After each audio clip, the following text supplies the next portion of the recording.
Advisory. Some episodes of the 1836 podcast are not intended for all audiences due to details that might be considered disturbing. Listener and viewer discretion is advised.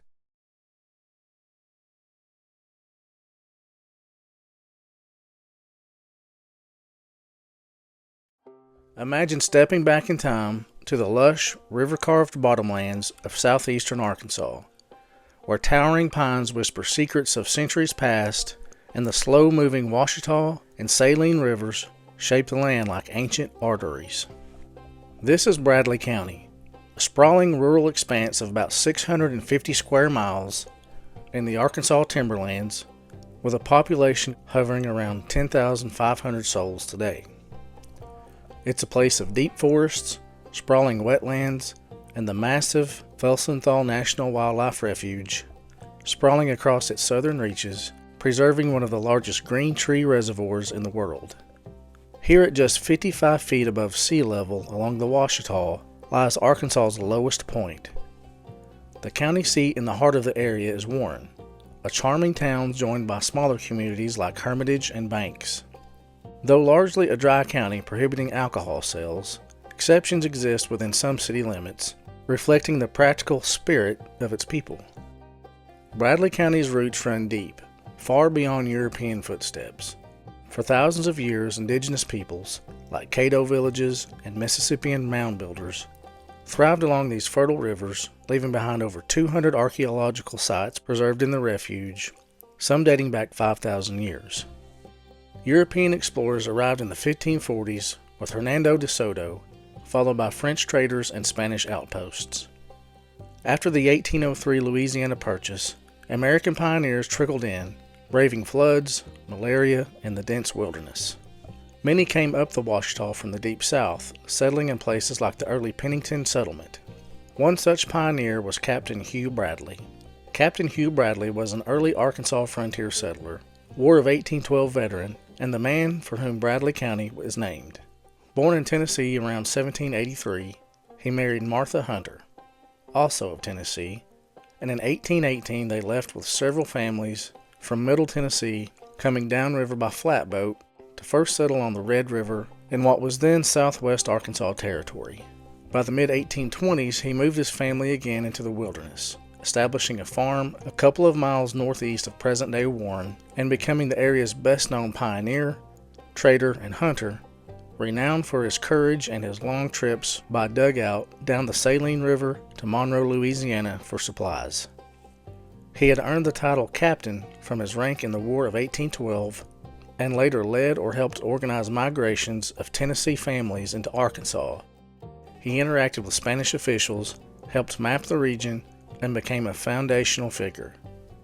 Hugh Bradley died in 1854 near Warren, and sources place his burial in or near what is known as the Old Bradley Cemetery in the Warren area, close to the land he first settled.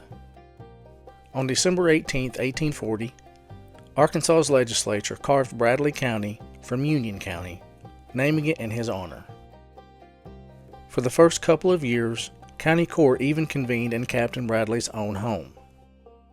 Over time, portions of Bradley were whittled away to form neighboring counties like Ashley, Calhoun, Cleveland, Drew, and Dallas. The antebellum area brought cotton plantations and enslaved labor, mirroring the South's economy. Bradley County sent men to fight for the Confederacy, forming companies and regiments like the 2nd, 5th, and 9th Arkansas Infantry. Nearby skirmishes scarred the land. The brutal action of Mark's Mills just over the Cleveland County line in 1864, part of the Camden Expedition, and the skirmish at Longview on the Saline River, where Union forces captured hundreds of Confederates. No major crops were planted during the war. Fields went abandoned and choked by weeds. Reconstruction brought hardship, including documented racial violence like the lynching of wealthy black landowner Henry Hamilton in the late 1800s. But rebirth came with the lumber boom of the late 19th and early 20th centuries. Vast virgin pine and hardwood forests attracted giants like the Bradley Lumber Company, founded around 1901 and peaking with over 1,100 employees by the 1940s. It produced flooring, furniture stock, and more, owning vast tracts and even worker villages. Narrow gauge railroads crisscrossed the woods hauling logs. Echoes of those lines linger today. Other mills followed, turning Bradley into a timber powerhouse, until depletion and shifts slowed the industry mid-century. Yet another crop rose to fame: tomatoes. Since the 1920s, farmers experimented with a vine-ripened pink variety that shipped beautifully when picked at the breaker stage, tops blushing pink. Families like the Johnsons, Woodwards, and Barbers pioneered it. By the late 1950s, auctions in Hermitage drew buyers from afar, grossing millions. In 1987, the Arkansas legislature declared the South Arkansas pink tomato the official state fruit and vegetable.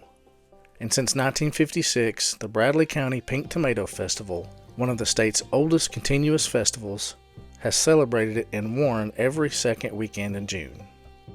What started as a one-day merchant event with music and carnivals has grown into a week-long extravaganza drawing tens of thousands.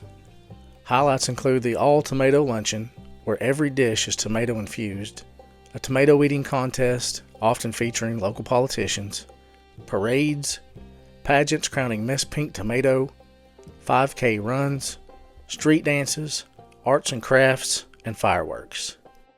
It's a joyful reunion blending community pride with that juicy, flavorful icon. One poignant story ties directly to Warren's naming. Long shrouded in mystery, some said after the county, others a settler, in 2015 courthouse renovations uncovered a 1903 time capsule. Inside was a letter from Hugh Bradley Jr., stating the town of Warren is named after Warren Bradley, a good old slave that belonged to my father. This revelation honored an enslaved man's trusted role while confronting the county's complex history of slavery. Famous natives are few in the national spotlight, but locals revere figures like Carroll Charles Hollingsworth, a Warren-born legislator who became House Speaker in the 1930s and 40s. Mostly, heroes are everyday: pioneers enduring hardship, lumberjacks feeding families, tomato growers innovating through booms and busts. Folklore here blends French influences, creek names evoking old customs, with broader Arkansas tales of ghostly lights or ancient mounds hinting at lost worlds. No major monsters haunt Bradley specifically, but the refuge's misty swamps inspire whispers of the unseen. The Felsenthal Refuge, established in 1975 as mitigation for the Army Corps' Lock and Dam project flooding bottomlands, now protects 76,000 acres of biodiversity: woodpeckers, black bears, alligators, and wintering waterfowl. It's a haven for hunting, fishing, boating, and birding. Today, Bradley County's population has declined from mid-20th century peaks, mirroring rural Arkansas trends. Timber and agriculture endure, supplemented by recreation. Yet its spirit remains resilient, rooted in indigenous legacy, frontier grit, industrial might, and agricultural ingenuity. In a fast world, Bradley County invites a slower pace. River sunsets, festival laughter, pine-scented trails, and stories echoing through generations, reminding us of the enduring threads weaving America's heartland.